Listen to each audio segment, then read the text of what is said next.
Welcome back to the Milwaukee Show, and we are talking about the Detroit Red Wings and what they need to do this offseason. Now, this is a team who has been in such low mediocrity, boring hockey that there could be for the last few years. But now it is finally coming to an end as those dark days, the dark ages of the Red Wings, is coming to a close. It was so, as a child, I gotta say, this team I had one of my favorite teams when I first started watching. I loved Pavel Datsyuk and Zetterberg when I first started. They were in contention, and then they finally fell out of it with those guys retiring and leaving the team and getting older and just being nothing. And finally the team was left with bare bones, nothing to work with. But they have gotten an amazing GM and have drafted some great young talent. They've got a ton of amazing young talent that are ready to explode. And this is the year, this is the offseason that you begin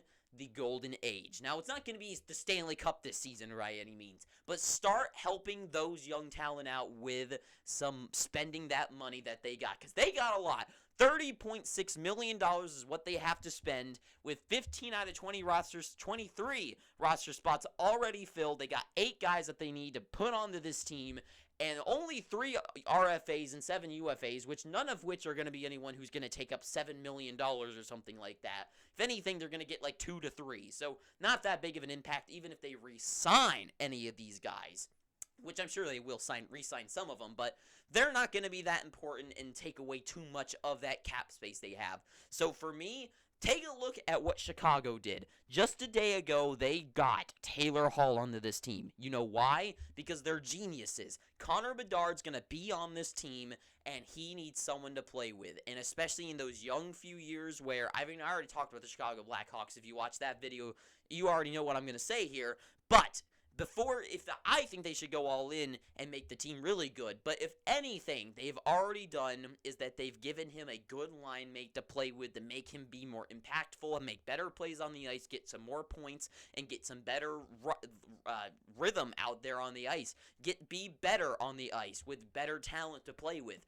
And with this Red Wings squad with so many young guys, I think last year they started good by bringing on guys like Kopp and Kubalik and David Perron, but now with more guys coming onto the team, I think this is where you finally say, hey, we're not only going to start leaning into helping out and giving us some depth and good talent and our rookies, let's make us a true Stanley Cup playoff team. And that is what I think they should do most. First off, I think they could really use a guy like Mark Scheifele. They've got Dylan Larkin, and then who? I mean, Andrew Kopp is, I guess, a good centerman. But I think they really could use one more true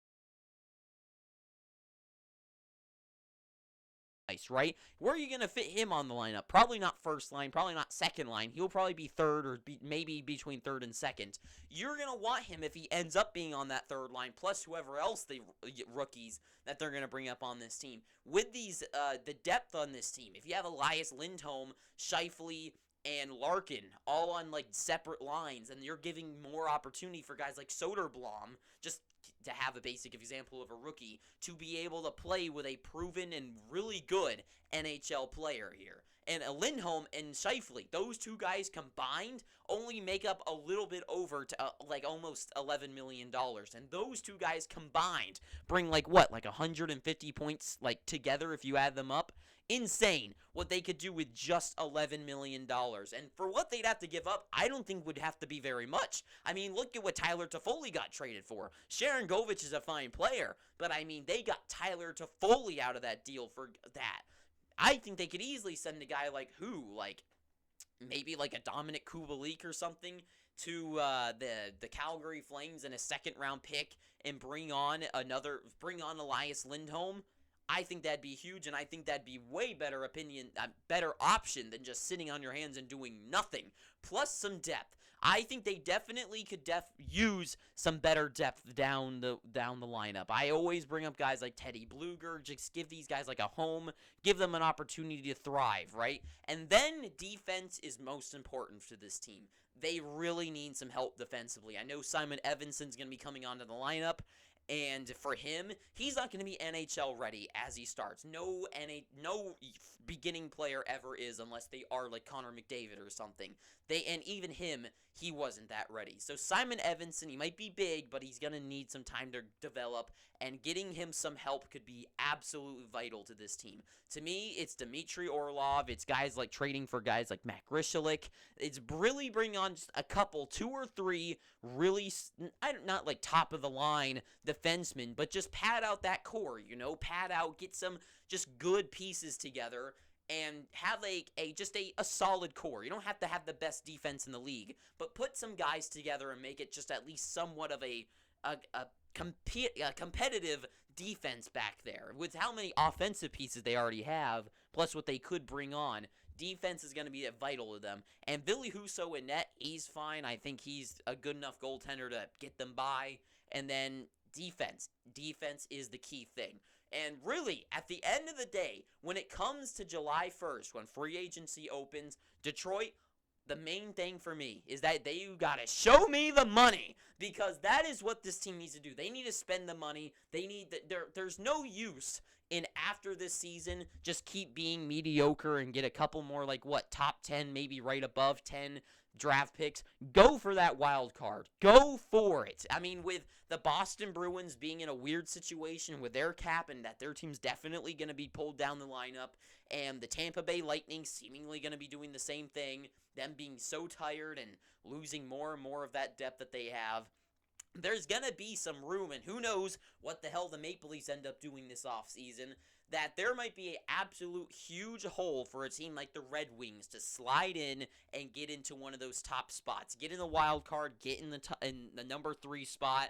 And, I mean, with the Panthers as well, really that whole Atlantic division could be in complete flux. We've been used to the Lightning, Bruins, and Toronto being those 3 teams, but now Tampa, Boston, both look like something could be happening there. And Toronto, if Brad Treliving decides to do something nuts and trade away 2 guys or something, who knows what he could do, then who knows? Who knows? And I think this is the year you get some of these 1-year contracts, and you wait till next offseason. Wait till next offseason. Have these guys like Scheifele and Lindholm on the team for the 1 year. Then next offseason, when you have that money again, you can either re-sign them if they like playing here. Maybe guys like Scheifele get along with like the rookies like Casper or something like that. Maybe they don't. You never know. And whoever you draft this year, too, I mean, this draft's so good. Who knows who they draft? Maybe they're NHL ready, or they're going to be ready in the next few years.